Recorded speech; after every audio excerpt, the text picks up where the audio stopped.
বাংলাদেশের সাথে সাথে মালদ্বীপে প্রচুর ঝড়ের আশঙ্কা। গতকাল রাত থেকে আজকে পর্যন্ত প্রচুর পরিমাণে ঝড় বৃষ্টি।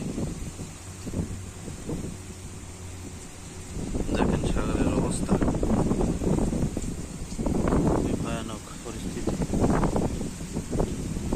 জানি না কদিন থাকবে এই অবস্থা।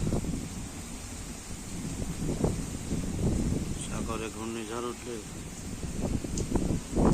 সাগরের রূপ পাল্টায় যায়।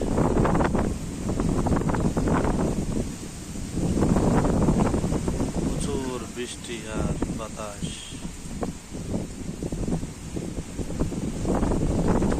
গভীর সাগরে আরো অনেক ঢেউ। আমরা তো মোটামুটি কিনারার দিকে আছি, এই জন্য